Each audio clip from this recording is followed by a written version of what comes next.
নতুন আরেকটি পর্ব সবাইকে জানাই স্বাগত। আজ আমি আপনাদের খুব সহজে হোটেলের মতন ছোলা রান্না করে দেখাবো। আমার সাথে থাকুন, রান্নাটা দেখুন, আশা করি আপনাদের ভালো লাগবে। চলুন তাহলে আজকের রান্নাটা দেখে আসি।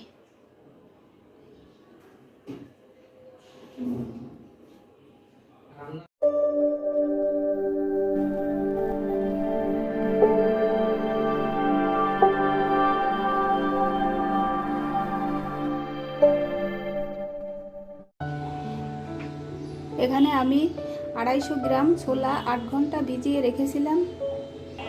আপনারা চাইলে সারা রাতও ভিজিয়ে রাখতে পারেন। দেখুন ছোলাগুলো ফুলে অনেক বড় হয়ে গেছে। এখন ছোলা ভালো করে ধুয়ে নিব। ছোলা ধুয়ে আমি একটা কড়াইতে নিয়েছি। এবার ছোলা সিদ্ধ বসিয়ে দিব। আর ছোলা সিদ্ধর ভিতর দিয়ে দিব একটা আলু। আলুটা আমি কেটে 2 ভাগ করে নিয়েছি।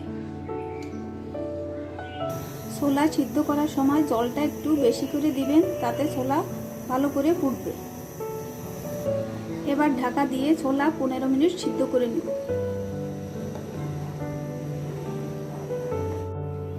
15 মিনিট পর ঢাকনাটা খুলে নিব। এবার আমি দেখিয়ে দিব ছোলা কেমন সিদ্ধ হয়েছে।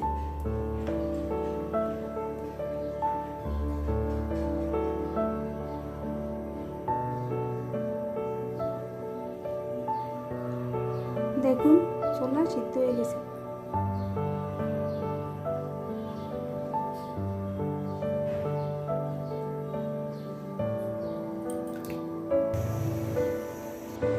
এবার কড়াইতে দিয়ে দিব সাদা তেল।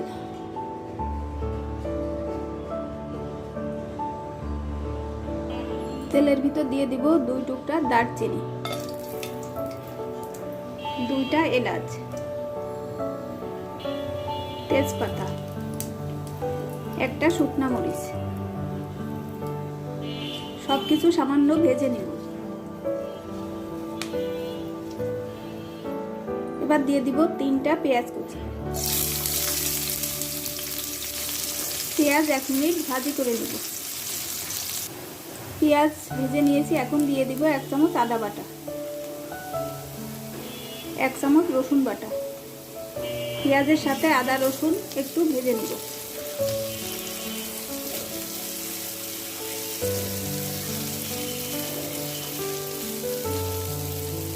এখন দিয়ে দিব 1 চামচ হলুদের গুঁড়া, 1/2 চামচ মরিচের গুঁড়া, 1 চামচ জিরা গুঁড়া,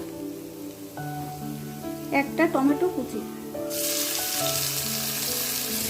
স্বাদ মতো লবণ, আলু কুচি। সবকিছু ভালো করে কষিয়ে নিব।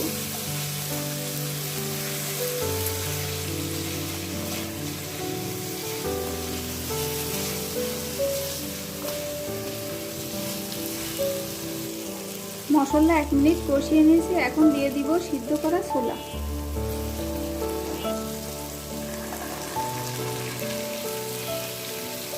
দিয়ে দিব সামান্য পরিমাণে জল। ছোলা এভাবে নেড়ে চেড়ে 3-4 মিনিট রান্না করে নিব। আপনারা খুব সহজে এভাবে হোটেলের মতন ছোলা রান্না করতে পারেন। খেতে হবে একেবারে হোটেলের মতো।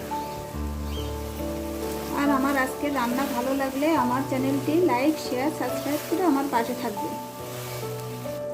ছোলা প্রায় রান্না হয়ে গেছে। এখন দিয়ে দিব কাঁচামরিচ কুচি, দিয়ে দিব ধনেপাতা কুচি, দিয়ে দিব 1 চামচ ভাজা জিরা গুঁড়া। সবকিছু আবারও ভালো করে মিশিয়ে নিব।